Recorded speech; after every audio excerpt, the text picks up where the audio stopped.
I really don't care because at the end of the day, that's somebody behind the computer or they gonna be right there behind their phone. They won't even, if they see me, they won't never say that to my face. 9 times out of 10, the same person who would say, oh, you're boring, it'll be the same person walk up to you like, oh, can I have a picture?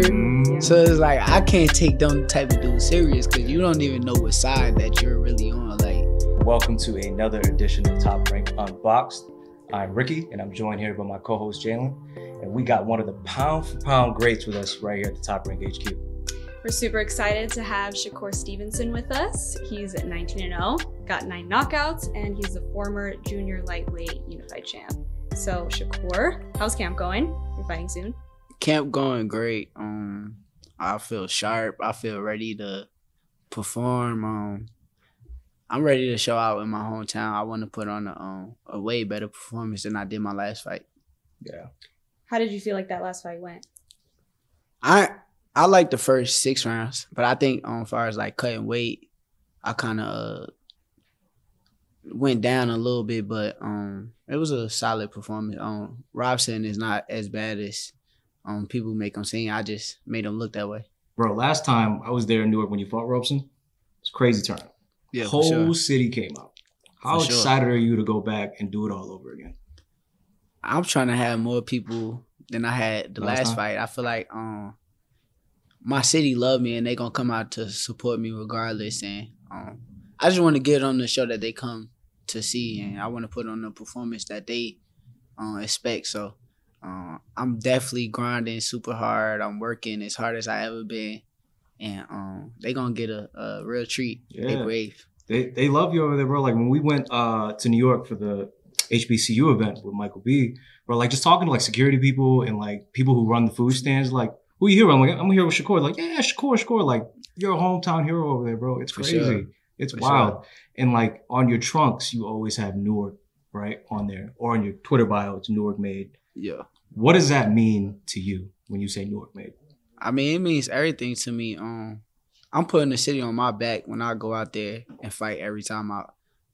The city been on my back since I was a kid.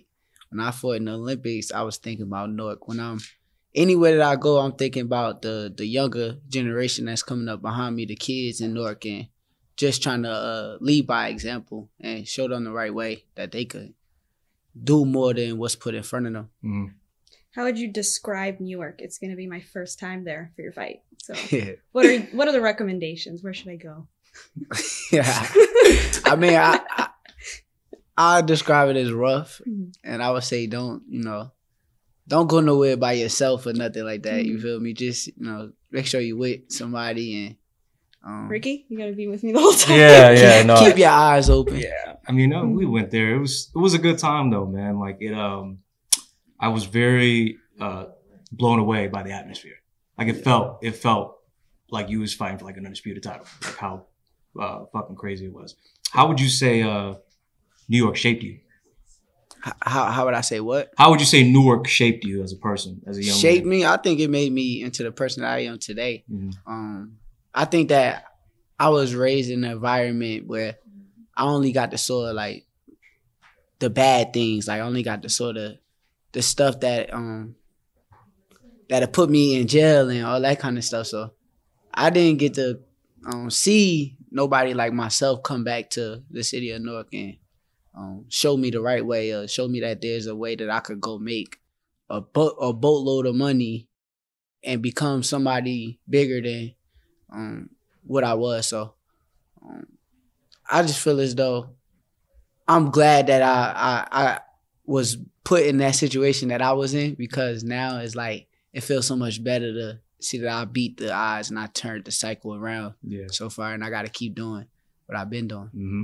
Did you have like a role model growing up, or someone that you saw that I was like, I want to model my life after that person? Nah, I didn't have no role models. I had like boxers that I looked up to. I saw like the Andre Wards and the Floyd Mayweathers, but as far as like a role, life? Nobody. Nah. I mean, my father, but it's like a different type of. My father, he just was the type of person, he wanted to provide for me, so he had to do certain things to make sure, But other than that, I never really had nobody to come do what I'm trying to do with the kids. Like I like to buy tickets for the kids and have a bunch of kids come watch me fight just so they could see a different route and see something else in front of them that they can try to take that route, whether it's basketball, football, anything. The kids, like every time we go back to Newark, there's always an event, and you had all the kids come to the fight, the press conference. Talk about what that means to you of connecting with the kids and showing them, there's bigger and better out there.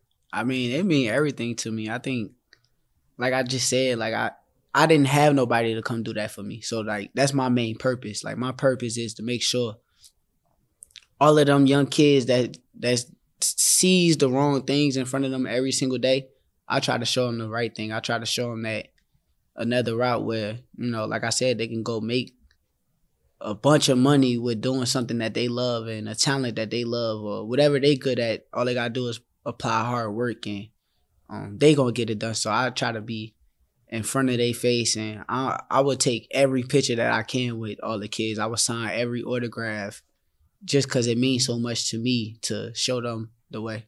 And then you grew up with like a lot of siblings, right? Like you got... Yeah. I'm the oldest of 9. That's so insane. Yeah, I'm the that oldest is of 9. crazy. Can you try to describe that? Because I can't even imagine. What in the hell? I mean, I think that's another like reason why I am who I am today. Yeah. Like being the oldest of 9, you got to understand I'm in a competitive household. Yeah. So it's like I was a boxer, being that I'm the boxer of the family. Whenever I used to come home and I lose, I got to hear it from all my little brothers. Like, say I make them mad, they going to throw it in my face that, oh, well, such and such beat you. Like, I remember, I give you a name. Joseph Adorno beat me when I was a kid. When I probably was like 10 years old, I want to say. I swear, every time I got in an argument with my little brother, they use it as ammo? Oh, my God. It's like, you ain't do that to Joseph Adorno. I'm like, man, come on. But honestly, like, that right there was something that made me... Every time I come on, I won everything. Like, I made sure I won every tournament, every fight I went to because I didn't want to come home and hear that. hear my little brothers talk smack to me. So, yeah, you're mad competitive, bro. Like, I see you in the gym. You guys play ping pong. And y'all play basketball sometimes. Like, you just like, yo, run it back. For sure.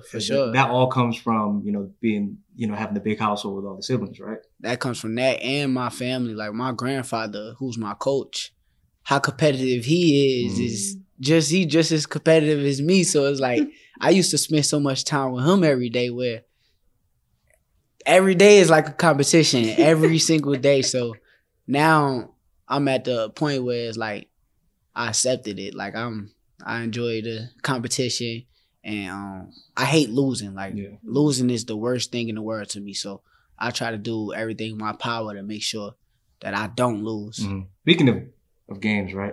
Let's talk about those epic card games. Spades. Yeah, we playing with everybody, and then your grandfather, everybody with Bud. Have you seen? Talk about those, how intense those games get. I know it's spades. It gets real intense. I think that's like it's a very competitive game, but I'm usually the winner. So at the end of the day, I win a lot of spade games. But, you can ask Bud, anybody. We win. So but it definitely it's fun, it's something to do while you're in training camp and get rid of the time, waiting until fight time come. Yeah. Do you play chess? Nah, I don't play chess, but I seen Bud playing it. Only reason why you gotta start and then only reason why I can't play chess is because my patience is like short. Like I can't sit down there and play chess for how long them games be like. You could. Nah. It's like boxing. It's mental boxing. It's just moves. It's little moves. Yeah, and then steps ahead. I feel like that would actually really help keep your mind sharp. It probably would though. Yeah. I hear that. I hear chess is like a real thinking game. Yeah. And I'm a real thinker, so I'd probably be good at it. You probably would. Yeah. Do you play Connect 4? Yeah, I'm great. If we had Connect 4 right now, I'd beat you. I'm trying to get us like one of those huge Connect, the big ones. Yeah. But we play right here, right now. Oh shit, we should have. Does anyone have Connect 4? No. Okay. We should have had that. We should have had that. Oh man. What you play? You play any video games? Yeah, I don't play as much. I used to play a lot of video games. I used to play 2K, Call of Duty. I was okay at Madden, but the other stuff I was really good at. What else you do during camp? Like to kill the time besides cards? Anything else? Nah, we just sit, play cards. watch boxing, watch fights. Nah, that's really what we do. Yeah. Talk a bunch of shit. Yeah. Other than that, we just, enjoy the training camp and enjoy the process. Yeah. What are your go-to fights that you like to rewatch? I like to watch Floyd when he fought Arturo Gatti. Yo. Oh, no. My favorite. I don't Every like time. that one. When you want That to watch makes me a sad. grade A ass whooping, that's That's not fair. Why? Gotti was way past his prime. Oh, stop. That's stop. We're not really going to have this sad. conversation. He was the champ. But he was way past his prime He anyway. was the champ. Even if he was like in his prime. And it's Floyd. Floyd was going to put a beating on anybody. Yeah, you know? even So in that's his not even a prime. valid. I don't like that Here one. we go. Let's go with another one. Another fight. Any What other- other fight did you enjoy watching? I enjoy watching Ray Leonard versus Duran too. Oh, no mas? Yeah, Nice and quick. I enjoy that just because the frustration, the frustration on Duran. It looked like he couldn't hit him, and he was getting so frustrated he just quit. How often do you think about, I want to do that to somebody? I want to make a motherfucker quit. Oh yeah, I got somebody in mind I want to do that too, but nah, we gonna wait on that, sit on that, but I definitely want to do that in the fight. Yeah. Make somebody quit mentally, because that was like a mental breakdown where it's like it wasn't even the punches that made him quit. It was more so the frustration that he couldn't lay a glove on Sugar Ray Leonard. So Yeah, that's got to feel so frustrating. Have you ever done that? No. No. He used to fight. But I wasn't a decent amateur, but no, I never went through that situation. yeah. But That was done to Rigo, right? What fight was that? Rigo fought Loma. And then They claimed it was he hurt his hand. Oh, never. But he wasn't touching. You remember yeah. that fight? Were you on Yeah. that undercard? I think I was on that card. It was December of 2017. I sparred with Lomachenko for that camp though, for sure. Oh wow. Yeah, I was on that card. I fought that. Yeah, I was You on want to that know what's card. really I funny? know that. I sparred Rigo for that. For the camp? I got my ass kicked. And real? I was living in South Florida at the time, and I was still in college, and he was training at my gym. Yeah. And I was begging to get. I was like, yo, I want some rounds, bro. I had to drop a couple pounds, and I got it. But yeah, he whooped my ass. But to see how Loma fucked him up or just made him look stupid, it was crazy. Yeah, I thought he quit. Like I I thought he Rigo had quit. quit, but I I thought he didn't. quit. I forgot that it was a hand thing. Yeah, me and Lomachenko had a lot of good rounds that camp too. I heard. I we saw the went photos. like 12 rounds straight Dang. in camp. So You saw Loma recently. How was yeah, that? I seen him. Look small. Yeah. Like that's why I really was thinking like he's tiny for 135. I just moved up and I felt way bigger than Lomachenko. He's like a natural featherweight. I think he should go back down. I think that he'll be a lot better at 130. Yeah. Hmm. Yeah. Speaking of 135, it's your debut at 35 against Yoshino. How you feeling about it? I feel great. I think this gonna be a spectacular show. I think that I'm gonna go in there and put on a great performance and have the whole world eyes open. Yeah, and speaking of the world, right? You're super popular in boxing now, but you're starting to become like in the entertainment area, right? Like you're seeing with Michael B. You've been seeing with Drake. Talk about that moment when you realized you were actually a celebrity. The moment I realized it, I mean, I'm not gonna lie. I think for a long time, I felt like a big deal. Like far as once I came back from the Olympics, like when I came back and they had a parade, what DJ Envy was there, Tank was singing. I felt like a big deal then, but as now, like I don't even look at it in that type of way. Like I realized like we are human at the end of the day. Like I don't even see myself as no super big deal. When I was younger, I kind of looked at it that way, but now it's like, I mean, Drake bleed the same way I bleed, and Yep. he's the same human that I am. So I look at it in that type of aspect. So that's why I am the way that I am. I'm humble, and I'm gonna remain that way. No matter how much money or cars or how much fame I get, I'm gonna remain the same Shakur that I am right now. That's real. That's real. Do you feel like you're pretty private as a person? Yeah, I'm definitely private, but situations be happening where it's like the world just form their own opinion about me, and they don't really get to know the person that I am. Does that bother you, or do you not care? You're like, if they don't really know, it doesn't matter. I don't know them. I mean, it don't bother me no more because I realize that the world thrives off of negativity. I feel like anything negative is like a super big deal. anything negative happen or something negative happen in my life, it will be 1,000 people on my phone. Yeah. But if I got a fight, after my fight, it'll be 1,000 people, but they not really reaching out how they reaching out about the negativity. Like when this negativity is so much bigger. That's interesting. Yeah. I just feel as though the world thrives off negativity. It do. Yeah. I mean, Negativity sells. Look at media. Like they always glorify the crazy shit, like the bad shit. That's how they make money. You know what I mean? I look at it like this. I feel like right now we doing the interview.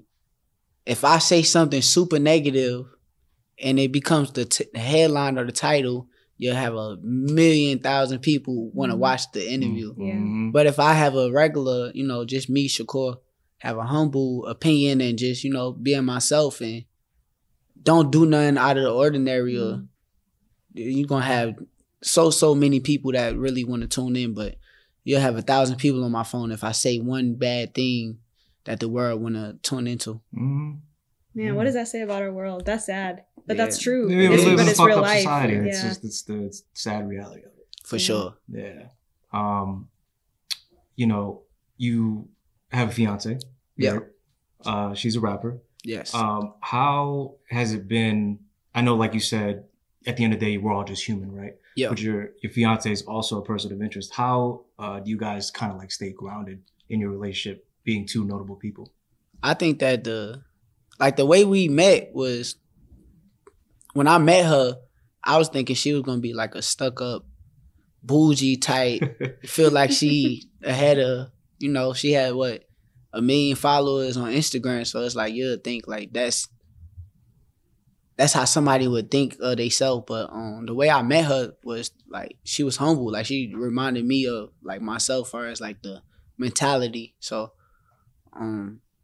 even now, like with her, is like she's remind me of myself, as far as like just being this humble and don't think of themselves too highly above everybody else. So I think that's the way that like we stay grounded. Like we stay grounded because we know that like I just said, everybody bleeds the same and everybody is human. So same way I take a shit, same way the next person will take a shit. So at the end of the day, we all human beings. And you guys have a daughter. Yeah, for How's sure. that? Congratulations on that, by the way. Yeah, She's beautiful, man. Ooh, I don't know. I'm scared right now. I'm at the scared process. That's fair. That's a huge thing, man. Everyone's. You're gonna be a dad for the rest of your life. Yeah, like for the rest of your life. That's crazy. I think that's very scary. Like I think that's what I at first I wanted a boy, but I wanted a boy because I don't think boys is as scary as having a girl.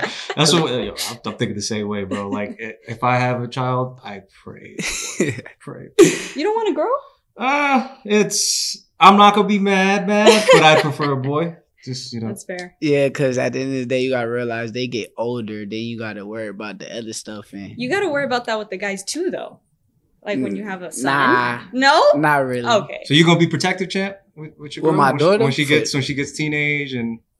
Yeah, for sure. I think whenever she meets somebody, I'm gonna be right at the door with my gun.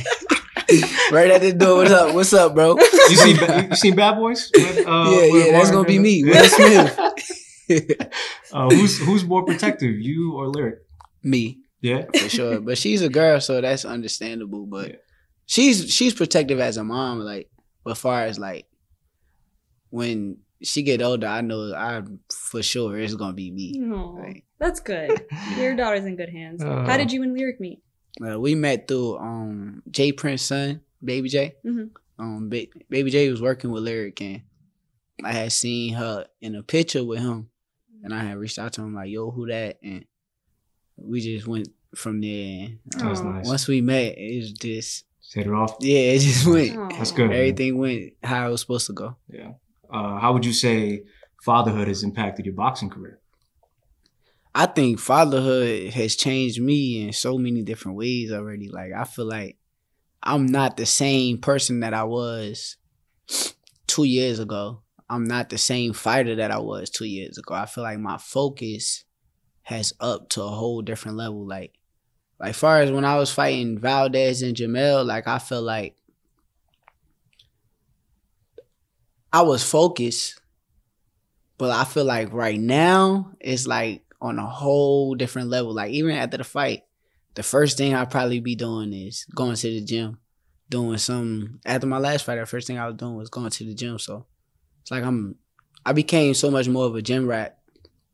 I remind myself how I was as like a 12-year-old kid. Like when I was 12, 13, 14, I was in the gym every day, all day. Like I'm in the gym all day. So now I feel like the same way. Like I think I'm back in love with the sport. I think that I fell out of love for a little bit, and I think now that I'm fully back. What would you say? Why would you say that? Why you kind of fell out of it? I think the sport get lame. I feel like it's a lot of lame stuff in the sport. I agree. A lot of bias, a lot of like it ain't real. Like it's not real. Like I don't feel like people look at it from a real standpoint. If you look at the pound for pound list, it be certain fighters that they just throw up there or they put ahead of somebody else. Like I don't think it's a lot of real stuff going on. Like I don't see it as I don't know. It just made me just want to like get away from it. Like I don't care too much about this. But now I just feel as though I don't even look at it that way. I'm looking at it business now. Like it's a business. Let me handle business. I love boxing. Like I love the actual part of going to spar, train, like boxing, getting in the ring and fighting. I love that. But as far as like the sport, it get a little lame. Yeah, man. Played out. We would talk about the pound for pound business. We were just talking like about literally it, right before you get in the pound for pound list. Like this, we looked at rings, we looked at ESPNs and Sports Illustrated. It's all different. That's some bullshit. There's a lot of bullshit. I'm like, all right, like what's your criteria? Like, is it activity? Is it? It's opinionated. Yeah, it's all opinionated. That's why Yeah. it's a pointless conversation sometimes. Yeah, because it's just like everyone's gonna have a different opinion. Yeah.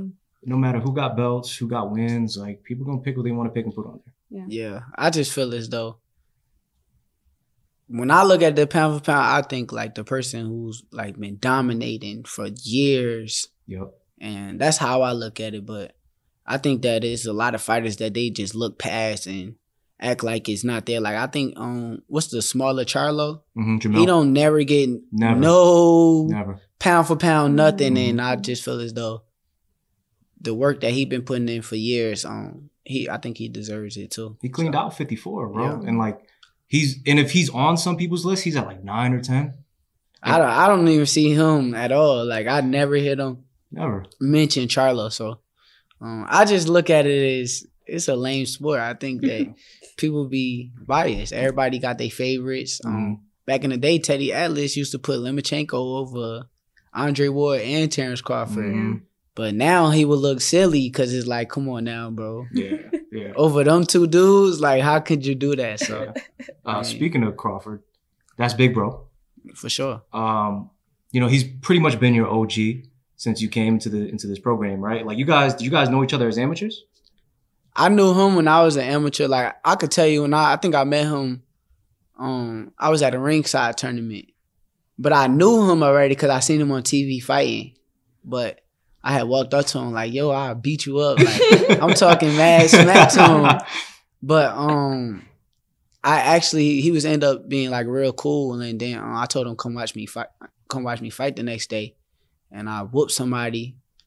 And then after that, I know he was in Colorado Springs. So we just built a relationship. Like when I was amateur and he was pro. So I knew him for a very long time. And that's like my big brother. I think he one of the realest dudes in boxing, but people don't even get to see that or know that side of him because of he don't show it or he don't like allow it on the inside of his world. He keep his world private. So, but I would tell you like he one of the realest that I done met in the boxing game. So Bud is like your big bro, right? Talk about you kind of being the big bro for like guys like Jared and Keyshawn now, and not even just them, even the other young amateurs that you got in your camp. Yeah, like with Keyshawn and Jared, like it's different though, cause like we're closer in age. So like with Keyshawn, I want to say specifically, Keyshawn been with me for so long. Like me and him been around each other for years. Like since Virginia, right? Yeah, we damn near lived together. Like it was like times where it's like Keyshawn was at the crib with us for weeks straight, and we'll go to gyms and spar other people. We'll go to the gym, spar each other. So it's like now, just watching him become his own person and doing his own thing, like it's amazing to see. And I respect it. I think that Keyshawn is a special talent. Oh yeah. I think that if he stay focused how he is right now, I think that he's gonna be one of the greatest boxers in our generation. And same with Jared. I feel like Jared, He a dog, man. yeah, he a dog. Like I think it's gonna be hard for anybody to beat Jared if Jared could maintain his focus. And as far as heavyweights, I done seen him in there with Tyson Fury. Like I was right there watching the sparring, and just to see like the level that he's at, where he can hold his own against somebody like Fury. And now I don't think there's no heavyweight out there that can really beat him. I think that if it was, the biggest fight will be with him and Tyson Fury if it came down to it. But everybody else, I think he smoked them. Yeah. No, Jared's a dog, bro. Like I wish I was there for that fight. I've heard about it. Yeah, I was there. I watched it. Where was that at? It was down here. Oh, okay. I don't know what gym it was. I can't tell you, but it was down here for sure. What's your favorite sparring you've ever seen?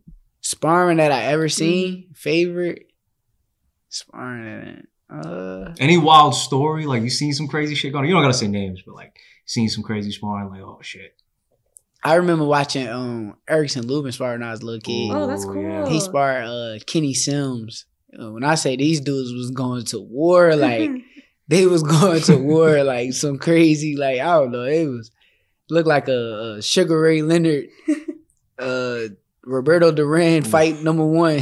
Like, look like them dudes was going to war, but Erickson was a little bit bigger than Kenny at the time, so it was you could tell like he had the power difference. But yeah, I think that was like one of the good sparrings that I've seen. But as far as like, I don't watch Dre in camp. Dre beat people up. Terrence Crawford, he be knocking people out. Like, I done seen some great people spar. Yeah. What's the worst sparring you've seen? You do not have to say names, but just describe. It's like, yo, this shit is trash. Yeah. Where you were just there like, what the hell am I watching? I mean, I done seen, I walked in the gym before, I'd have probably done seen 2 UFC fighters sparring each other. And they just look like they don't know what they doing. Like, I can't say no names, but I done seen some bad sparring before. Yeah. Oh, man. And, you know, you're very outspoken, right, when you're on Twitter and stuff like that. Like, you like to respond to the fans. You like to have a lot of boxing debates. Or you even clap back at people. Like, you're very active on there. How do you feel, though, when people, like, try to criticize you on social media and stuff and say, like, oh, he's boring or he ain't this, he ain't that? How do you feel when people say that? Like, what's your natural reaction? I really don't care because at the end of the day, that's somebody behind a computer or they going to be right there behind their phone. They won't even, if they see me, they won't never say that to my face. 9 times out of 10. The same person who would say, oh, you're boring, it'd be the same person who walk up to you like, oh, can I have a picture? So it's like, I can't take them type of dude serious because you don't even know what side that you're really on. Like, you're probably a fan deep down inside. And for you to come even comment under my pictures every day or my tweets every day shows that you're really a fan of me, bro. Like, 9 times out of 10, you got to be a fan. Like, I don't... For you to search what I'm saying up every single day, come on, bro. You're a fan. Or they're projecting their insecurities on you. Yeah, of course. Yeah. You know? But they're fans. I'm telling you, them people that's doing that is fans. You're really a fan of me. Like, you hate me so much. And for you to hate somebody that much. And you don't even know them. Yeah, and you don't know them, you're a fan. Got to be a fan. What do you think about Tank and Ryan? I think Tank knocks Ryan out. Yeah. I think he sleeps Ryan. Late? I'm thinking Ryan's winning early and then... I think that too. I think Ryan's going to come out winning and I think that he's going to be taller, longer. It's going to be hard for Tank to get inside. Tank probably going to be boxing and moving. I think around like 5 or 6, his punches may slow down. And when they slow down, I think Tank going to capitalize. Yeah, I agree. And one more. Haney and Loma. Devin's too big. Yeah. Like, I think the size... Don't get me wrong, Lomachenko could fight. Devin is way out of his weight class. Like, he's going to make 35 and then shoot up to 150, 160, 9 times out of 10, and Lomachenko is going to be 137, 138. Yeah. So, like, it's just not even fair to me. I think that he's going to kill Lomachenko. Not kill him, because I don't think that would be, like, just beating people up, but he's going to outbox him. Where do you think, when all the dust settles, right, bro? Now you're in the lightweight division. Where are you going to stand amongst all that? On top. Mm-hmm. I think any division that I go in, I'm standing on top. I went to 126. Luckily, I only got to fight for one belt. When I went to 130, we went in for Jamel, took his belt, then went to Valdez, who was the number 1 in the division, smoked him.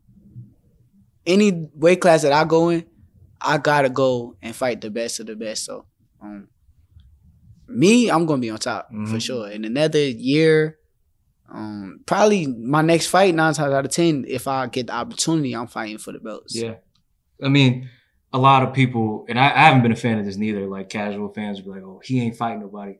Yoshino is ranked number 5 on the WBC, and you went through the list of trying to get Isaac Cruz first. You tried to get William Zepeda, and then I think Kambosos as well, and none of them wanted it, and he's the next best guy. That's the thing that people don't understand. Like, yes, he's the next best dude that's willing to get in there. What you want me to do? And all the other dudes are all tied up. Yes, I mean, these dudes done fought. Isaac Cruz done fought Tank. Kambosos done fought Devin. It's no reason why they shouldn't get in the ring and fight me. So I don't get that part. That's the part that I don't get, and I don't get how fans allow them to get away with that. Because if it was me, say like the shoe was on the other foot, and say I turned down a fight with a Isaac Cruz or one of them dudes, I think the fans would drill me. They will drill me. They'll be, "Oh, you're a duck. You're ducking. You scared. Scary, Shakur," all that stuff. So I just feel as though like the fans allowing these fighters to get away with this, I can't respect that. That's why I say it's a backwards game. Like it's so backwards where Mayweather got criticized for not fighting Pacquiao for years, but now we see fighters turn down fights. And it's just regular. All the time. And it's regular. Like there's no backlash from fighters turning down fights. You're going to have a few fans that say you ducked, but if we being honest, they're not every 2 seconds, "Oh, Isaac Cruz, you didn't want to fight Shakur." Like, it's like, "Oh, yeah, Shakur was just going to run and such and such and such." Like, man, it's an excuse, man. Shut up, dude. You just ain't want to fight me, man. That's how I look at it. What's your ultimate goal in the sport? My ultimate goal? Yeah. I think I want to have a, like I want when I'm older and I'm done boxing, like I'm old, 89, because I'm going to live a long time, for sure. Yeah. But when I'm older, I want to be like a legend. Like I want to have a legendary name, like how Ali was. Like Ali name is forever going to be one of the greatest. Like I want to be that. Like I want to have that type of legacy where the whole world knew that I was one of the greatest fighters to ever do it. And kind of surpass that and be a cultural icon, right? Because I feel like that's kind of what you're already doing with the stuff that you do in the community, and then being with celebrities, you're cementing yourself as a cultural icon. You got that OVO logo on your trunks. That's big cool. time. That Mike Tyson, Muhammad Ali effect, I got it. Yeah. That's what I'm aiming for. Yeah, that's good, man. Because there's a lot of people who do this game and they're just like, "I just want fame, I just want the money," but like you want that legacy, you want that cemented. Yeah. I don't want to have a full career and I done so much in the sport of boxing and nobody know who I am, like, or nobody don't really know who I am. I could go to an NBA game and nobody even recognize who, like, you know, like that type of stuff. So I want to be. I don't know. I want to be a legend. Like, I want to be a legend. Like, I want to have that type of legacy. That's real. All right. Can we do a quick game of word association? So we'll say the name of the word. It's all names. And you just give us your instant reaction. Just the first word that comes to mind. Okay. All right. Tank. Strong. Ryan. Tall. Devin. Boxer. Loma. Matrix. Michael B. Creed. Drake. OVO. All right. Yourself, Shakur. Young GOAT. Yeah. All right. Any final message to the fans before we let you go, champ? Nah, just tune in on April the 8th. I'm going to put on a spectacular performance. I'm going to show out, and I promise y'all it will be an amazing show.